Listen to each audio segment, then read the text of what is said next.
তৃণমূলও তারা চাইবে যে আমরা এই বারুইপুরে রাজনীতি নল লাগালো, তারাও চাইবে এখানে রাজনীতি, ওখানে আরেকজন ওই হেরো মন্ত্রী আছে সিদ্দিকুল্লাহ চৌধুরী। তো আমি সরকারকে বলবো যে বেশি বাড়াবাড়ি করলে একদম গড়াতে ঢুকিয়ে দিচ্ছে।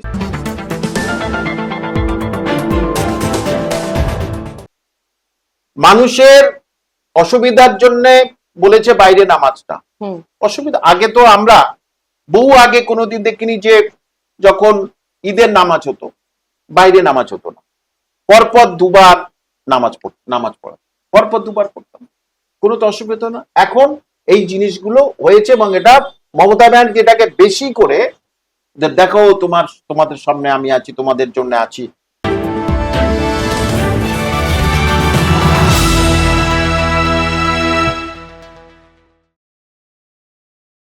এয়ারপোর্টের সামনে দিয়ে সরল মসজিদ। এয়ারপোর্ট অঞ্চলে রানওয়ে বাড়ানোর জন্যই মূলত সরানো হয়েছে এই বাঁকড়া মসজিদ। বন্ধ হলো ওই মসজিদের ভেতরে নামাজ পড়াও। বিশেষজ্ঞরাও জানিয়েছেন ওই এয়ারপোর্টের দুটি রানওয়ের মধ্যে একটি রানওয়ে খুবই ছোট এবং তার কাছাকাছি অবস্থিত এই মসজিদটির কারণে ফ্লাইট ওঠানামার সমস্যা হতো বলেও জানা যায়। যদিও আগেই বিশেষজ্ঞরা জানিয়েছেন এই মসজিদ সরানোর সাথে সাম্প্রদায়িক কোনো জটলা নেই, ধর্মবিদ্বেষী কোনো প্ররোচনায় যাতে না জড়ানো হয়। এই বিষয় নিয়ে কি মন্তব্য করলেন জনতা উন্নয়ন পার্টির প্রধান বক্তা কামাল হোসেন। কলকাতা এয়ারপোর্ট থেকে মসজিদ সরানো হচ্ছে, আপনি এই পদক্ষেপটাকে কিভাবে দেখছেন? মেজরিটিজম নাকি উন্নয়ন? দেখুন, মেন জিনিস হচ্ছে যে দেশভক্তি আর ধর্মভক্তি দুটো আগে সংখ্যালঘুদের বুঝতে হবে, কোনটা দেশভক্তি আর কোনটা হচ্ছে কে মানে আমাদের ওই নামাজ রোজা, এইটা আগে সংখ্যালঘুদের ভালো করে বুঝতে হবে যে মানে আমার ধর্মপ্রেম আর দেশপ্রেম এই দুটো কিন্তু ভারসাম্য এবং পরিপূরক একটা সম্পর্ক, সেটা কিন্তু এরা ভাবতে পারে না। একটা যেমন আমার আধ্যাত্মিক পূর্ণতার জন্য আমি নামাজ পড়বো, মানে রোজা করব আধ্যাত্মিক পূর্ণতার জন্য, আধ্যাত্মিক শান্তির জন্য, ঠিক তেমনি দেশের শান্তির জন্য, দেশের উন্নয়নের জন্য দেশপ্রেমও আমার দরকার। এবং যেখানে একটা দেশের নিরাপত্তা মানে সবচেয়ে বেশি আমরা যখন মনে করবো যে আমরা দেশের নিরাপত্তা নিয়ে থাকবো, দেশের নিরাপত্তাটা কিন্তু সবচেয়ে বেশি, কারণ সেটা এরা পড়াশোনা করে না, এই সমস্ত মুসলিমরা না পড়াশোনা করে না। যদি আমি পড়াশোনা মানে এই বাংলা ইংরেজি পড়তে বলছি না, ওই কোরআনটা ভালো করে তুমি পড়তে বলো, বা ওই যে হাদিস যেটা আছে সেটা ভালো করে পড়তে বলো। অর্থাৎ দেশপ্রেম ইমানের অঙ্গ, আমার কথা নয়, প্রফেটের কথা। তাহলে সেই দেশপ্রেমটা কোথায় তোমার? আর দেশপ্রেম ইমানের অঙ্গ বলছে, ইমান না থাকলে তার নামাজ হবে না, তাহলে সে মসজিদে গিয়ে কি করবে? আমার কথা নয়, এটা কোরআনের কথা। দেশপ্রেম ইমানের অঙ্গ, আপনাদের বলে শোনালাম, তারা এটা পড়ুক শুনুক।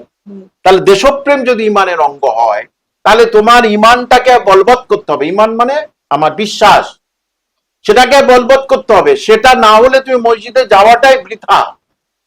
আরেকটা কথা, আগে দেশের নিরাপত্তা, তারপরে আমাদের নিরাপত্তা। তোমার ধর্মীয় নিরাপত্তা তো 25 নম্বর ধারায় দিয়ে দিয়েছে যে তুমি তোমার ধর্ম পালন করো। বলছে না যে তুমি নামাজ পড়তে যাবে না, মসজিদে যাবে না, সেটা তো বলছে না, কিন্তু নিরাপত্তার স্বার্থে এটা করতে হয়। মসজিদ তো এখান থেকে সরিয়ে দিচ্ছে না, এক মসজিদ তো ভেঙে দিচ্ছে না, নিরাপত্তার স্বার্থে বলছে তুমি মসজিদটা সরিয়ে না। তো যারা এখন বলছে যে আমি মসজিদ সরাবো না, তার মানে বিমানবন্দর সরিয়ে নিয়ে যাবে, কিরকম কাণ্ডজ্ঞানীন কথাবার্তা। বিমানবন্দর সরিয়ে নিয়ে যাবে, এটা ওদের মানে যারা বলছে সে মসজিদের পায়খানা ঘর পেচ্ছাপ ঘর নয়, ইন্টারন্যাশনাল একটা কার্গো, সেটাকে সরিয়ে নিয়ে যেতে হবে। এবং তাহলে এই যে বাবরি মসজিদটা সরিয়ে নিয়ে অন্য জায়গায় নিয়ে গেল, তখন চুপ ছিলেন কেন? তখন তো বলতে পারতেন বাবরি মসজিদ কেন সরানো হলো।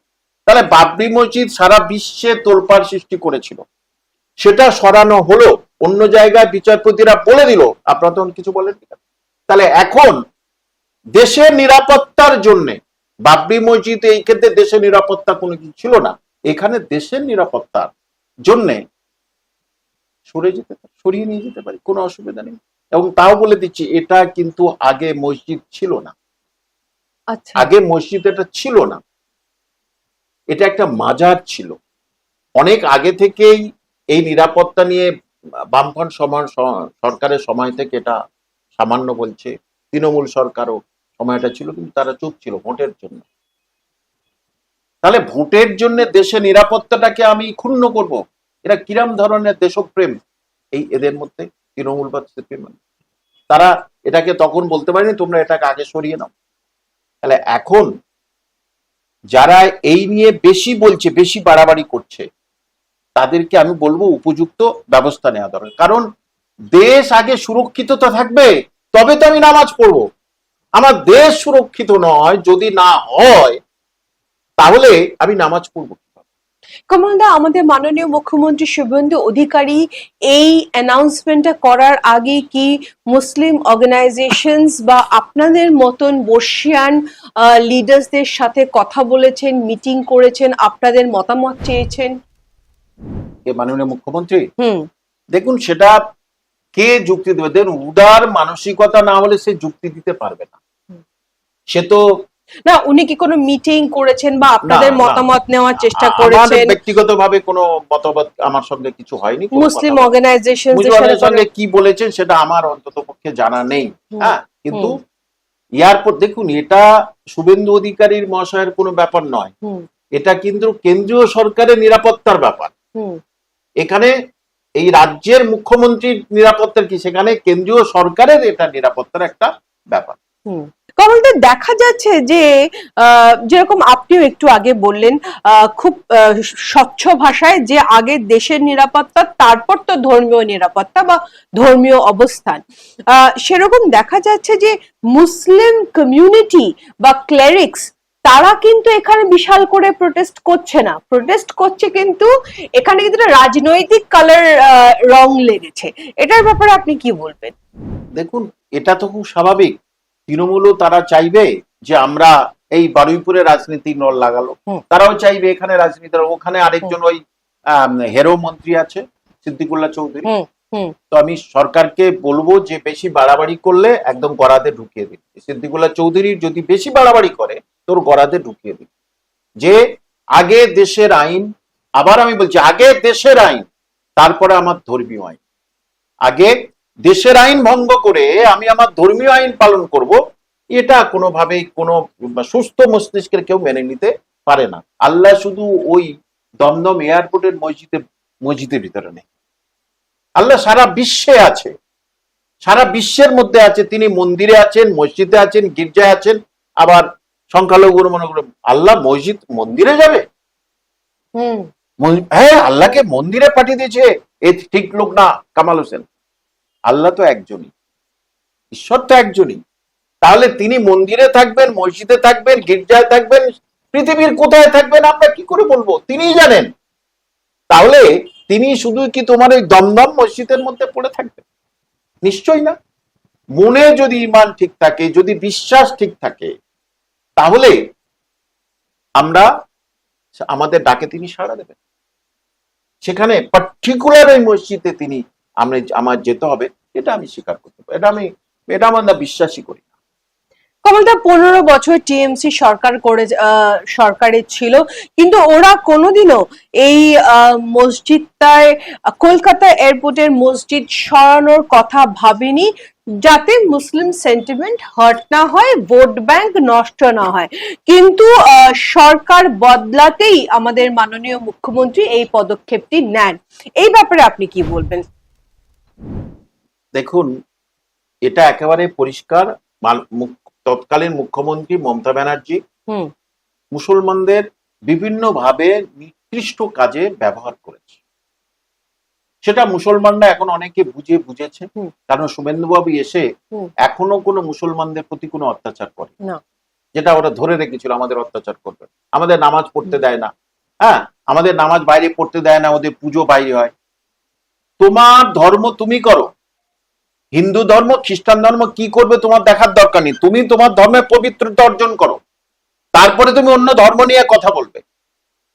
মানুষের অসুবিধার জন্য বলেছে বাইরে নামাজটা, অসুবিধা আগে তো আমরা বহু আগে কোনোদিন দেখিনি যে যখন ঈদের নামাজ হতো বাইরে নামাজ হতো না, পরপর দুবার নামাজ পড়া পরপর দুবার পড়তাম, কোনো তো অসুবিধা না। এখন এই জিনিসগুলো হয়েছে এবং এটা মমতা ব্যানার্জি এটাকে বেশি করে দেখো তোমাদের সামনে আমি আছি, তোমাদের জন্য আছি। অ্যাকচুয়ালি কি জানেন তো, যে প্রশ্ন একটা থাকে যে একটা হচ্ছে কে নামাজ, মসজিদে নামাজ আত্মাকে পবিত্র করা, আর এই যে মানে কর্মকে পবিত্র করা হচ্ছে দেশকে ভালোবাসা। একটা আত্মাকে পবিত্র করা নামাজ, পুজো অর্চনের আত্মাকে পবিত্র করা, এর সঙ্গে দেশভক্তির সম্পর্ক।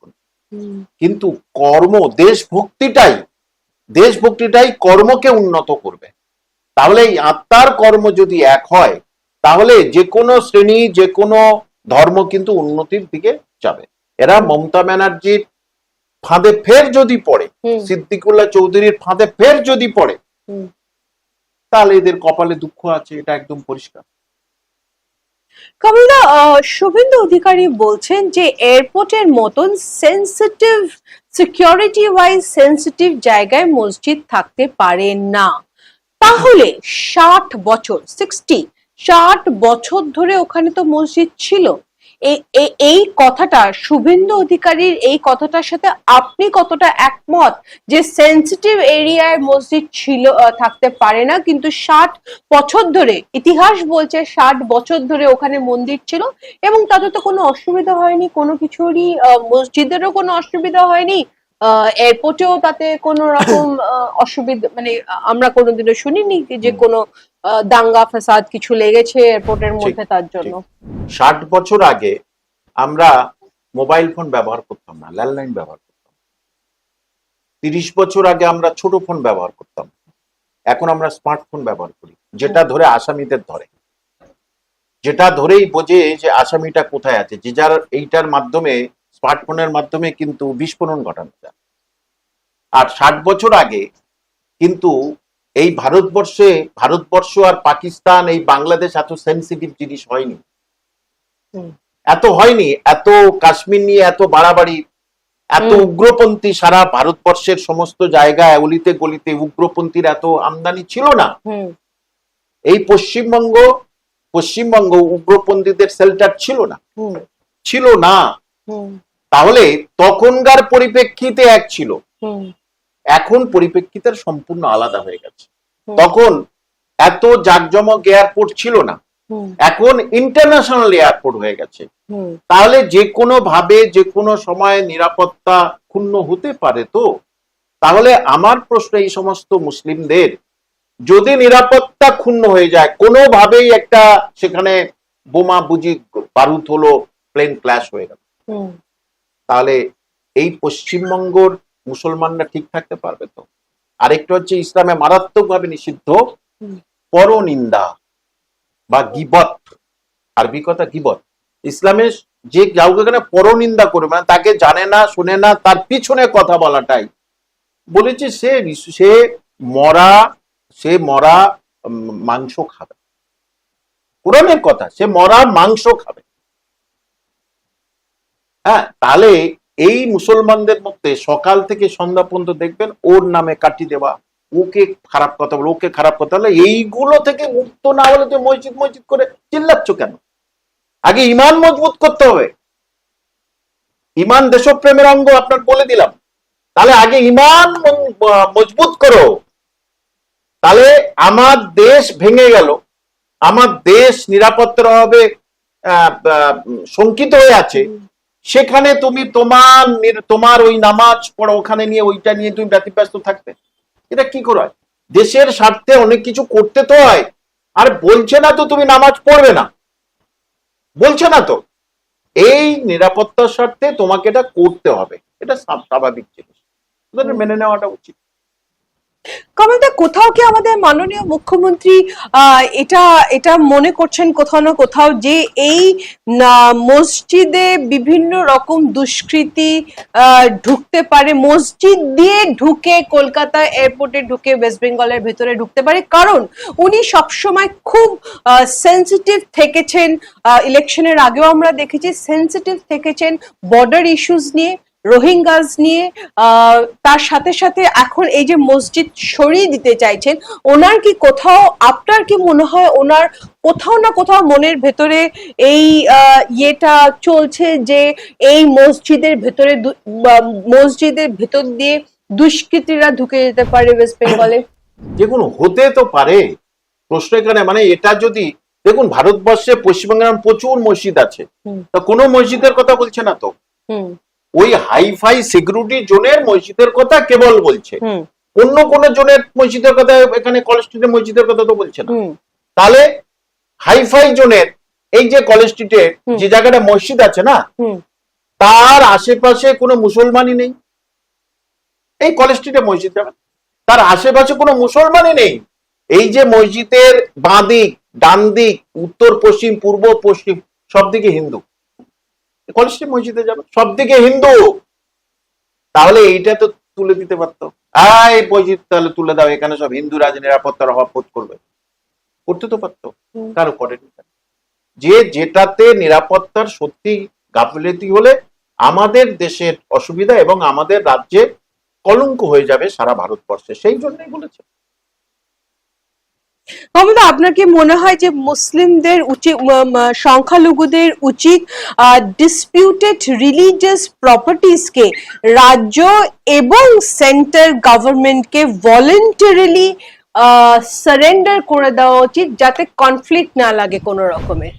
আমার কথা, আমার দেশের ভালোর জন্য আমি কিছুটা ছাড়তে তো পারি, তাহলে দেশভক্তিটা আলাদা, আর এই বললাম না এই ধর্মভক্তিটা আলাদা।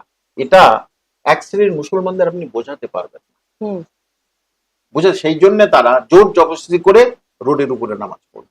কার কি অসুবিধা বা আমার দেখার দরকার নেই, কার আমার দেখার দরকার নেই। তাহলে এই যে তাদের আগে বুঝতে হবে, তাদের কোরআন হাদিস কি বলেছে সেটা আগে পড়াতে দেখতে হবে, দেশপ্রেমটা তাদের মধ্যে আগে নিয়ে আসতে হবে, যেটা না হলে সেটা তার ইমানের অবিচ্ছেদ্য অংশ।